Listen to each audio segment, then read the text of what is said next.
Welcome to Inside Data Centers, the podcast from RagingWire. We take a behind-the-scenes look at the home of the Internet and the people that work there. Inside Data Centers is brought to you by RagingWire. They run massive data centers in North America for big cloud companies and the Fortune 1000, and as part of NTT, is one of the largest data center companies in the world. My name is John Gilroy, and I will be your moderator today for the third episode of Inside Data Centers, the podcast from RagingWire. In today's podcast, we'll talk about one of the most important data center topics of the next 5 years, renewable energy. Joining us are RagingWire Vice President of Data Center Operations, Phillip Sandino, and Erik Krause, the Director of Retail Product Delivery and Sales for the Sacramento Municipal Utility District, better known by its acronym SMUD.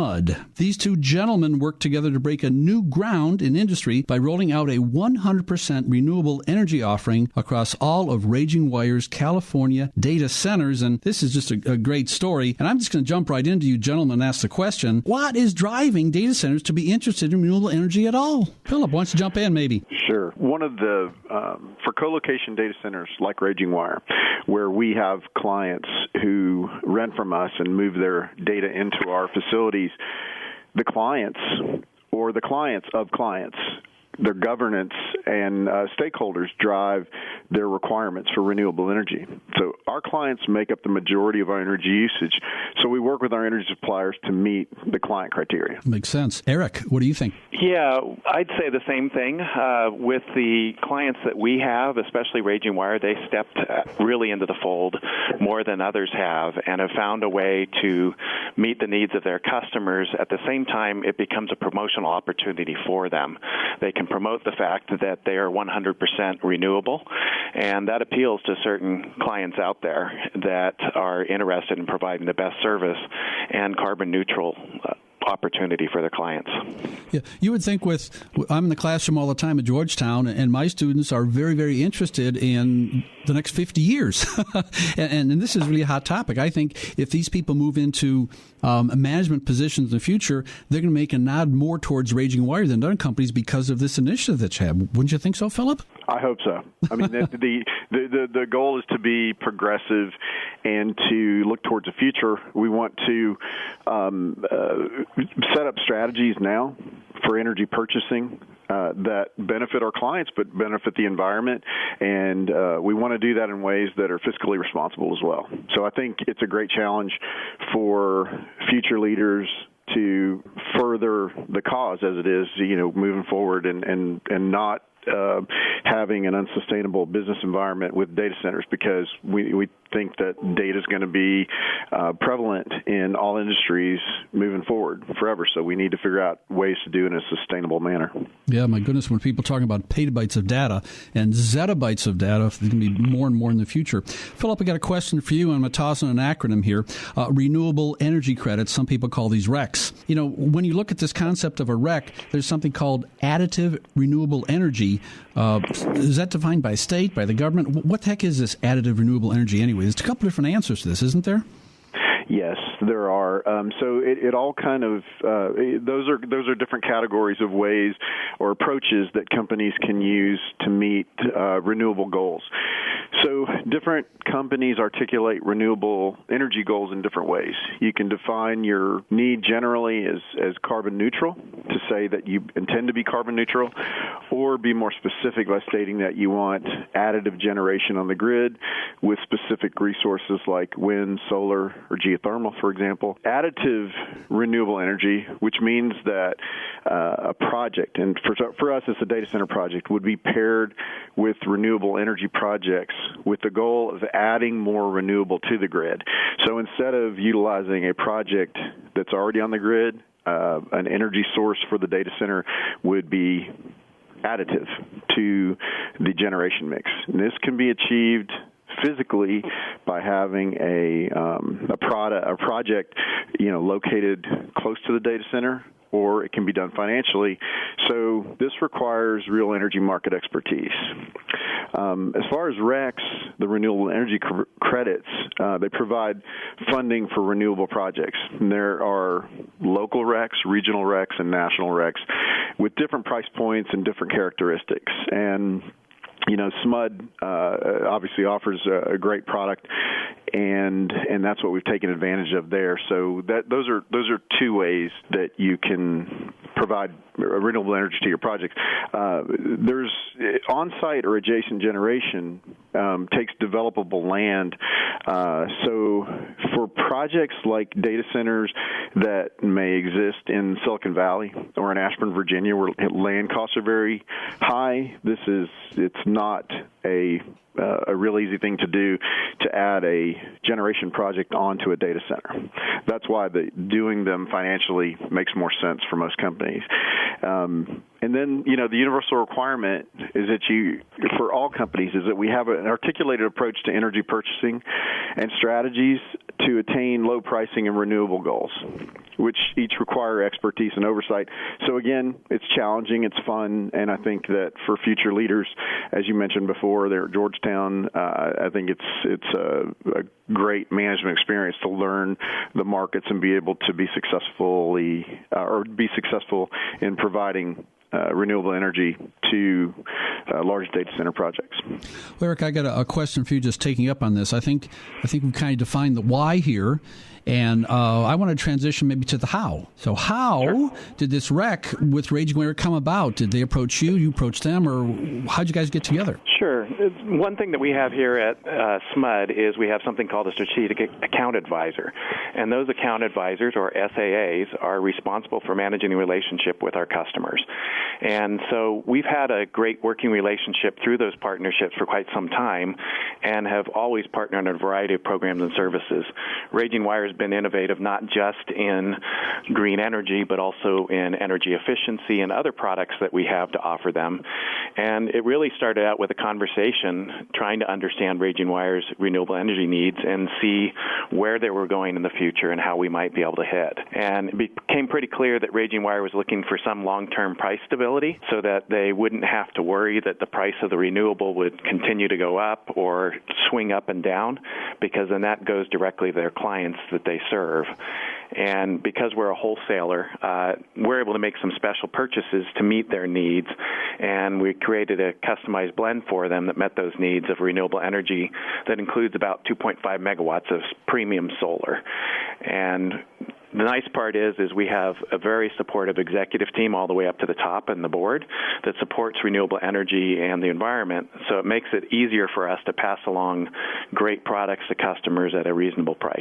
Erik, I think the concept of stability is just so important for people running a donut shop in Chicago or a factory in Texas or something else in California. Is the whole idea of being able to project out 4 or 5 years. All of a sudden, you can hire people, you can grow without having to have a little bit of money in reserve for emergency situations like fluctuations like this. So stability is really a big part of this answer here, isn't it? Absolutely. Great. Well, Phillip, I got a question for you here. I've toured the data center in Ashburn, and I know you guys are really efficient. I mean, you're efficient about everything over there. And but beyond renewable energy, what other methods can data centers use to be more energy efficient, I guess more green in general? Right. Yeah. As you pointed out, modern data centers are highly efficient users of energy, and we've been pushing that direction because we are a center, like an aggregation of a lot of energy use that used to be distributed to people who had a couple of servers in a closet or smaller data centers. And as you achieve scale, you become far more efficient. But our potential clients ask us about overall sustainability programs, which can cover energy use, supply chain, waste management, resiliency structures, and proofing for national disasters, which become, as we know, we have wildfires unfortunately in the West, and a lot of flooding and other parts of the United States that the data center industry has been dealing with. It seems like on an increased basis over the last few years. So these requirements make us more strategic in our management and provide options for clients to meet their own governance standards. Eric, my wife and I have been to California, driven through Sacramento, the whole area there, and it never dawned on me that SMUD, the utility district there, has strategic people who think about the future, and I guess what they're doing is they're promoting green energy to commercial and residential users. I guess I keep thinking of the people in Southern California kind of promoting energy, water conservation, and you're taking and doing a parallel here with energy conservation. So what are you folks doing to promote this green energy? Sure, yeah. One of the things that drives us this direction is that we're community-owned utility, and we've had renewable energy for quite some time, actually since 1997 with Greenergy. We believe we're part of the community, and if we aren't impacting the community for good, it doesn't make sense for us to be around. There might as well be a for-profit utility here. So we do a lot of promotion for our green energy product, one of our standard ones that's been around since 97 called Greenergy, through all types of media, mass market, TV, commercial, billboards, bill inserts, etc. But we've also gotten into more of the social media range as well as online. We've found that about 50% of our customers, both commercial and residential, prefer to transact in the digital space. So we're doing a lot more digital ads, and those have been proving to be very cost-effective. We've also partnered with RagingWire on some joint press releases about the relationship we have with them, and we pulled together a great Greenergy marketing piece that features that partnership and has put it in local business magazines. We've seen an uptick in Greenergy inquiries after that. And the other way that we promote the green programs, and this is primarily in the commercial side, is we have those strategic account executives out. And when they start hearing customers interested in renewable, interested in carbon reduction, et cetera, they have that customer's ear and can find the right product for them, whether it be the additive green energy or REX or something else that fits their needs, and they can offer the right solution to them directly. In academia, schools have these blue ribbon programs. You're a blue ribbon school. It seems like you're like a blue ribbon utility district where other utilities across the country, maybe across the world, can go to your website and tap in and read the press and see what you guys have done. It seems like it's a blue ribbon program. This is a model for other ones, aren't they? Oh, yes, absolutely. We get calls all the time from other utilities and programs asking us how we do this. How do we get such large participation? How are we able to sell 150 megawatts in 1 year of green energy? Right, and that's the magic sauce. I mean, maybe in California more sensitive to it, but there's other areas in the United States that have to be sensitive. And look at the places outside the United States to have to think about it. I mean, it's great to see someone who, the pioneer always gets the arrows.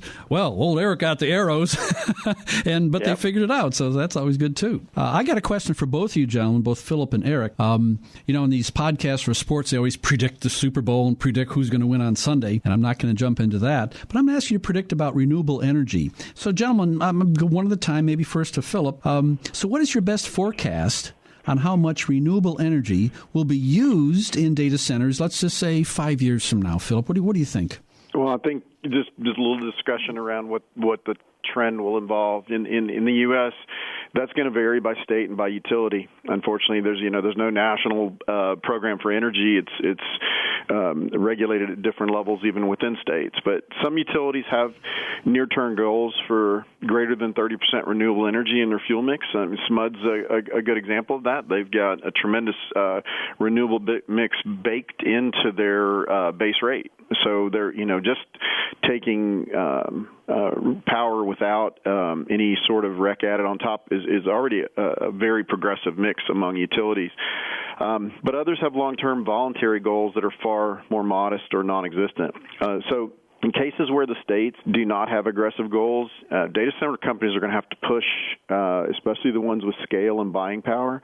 But I think even regardless of scale and buying power, I think that progressive companies like ours can be aware of energy projects and jump in at opportunities when they arise. So just like Eric said about, when we came to them with our premise of what we needed, they jumped up and offered a product. And I think we were just, we were smart enough to ask for it and then smart enough to agree to it and jump on board with SMUD for this. Eric, I got up early this morning, did my research. I went to your LinkedIn profile and I learned this stuff about California. I guess there's an initiative in California that by 2020, it's got to be like 33% of data center energy consumption has got to be renewable. Is that really true? I mean, that's less than 5 years now, isn't it? Yeah, well, I mean, we just overall required to have 33% of energy renewable, and we're going to exceed that over time. SMUD always tries to be a leader in renewable energy.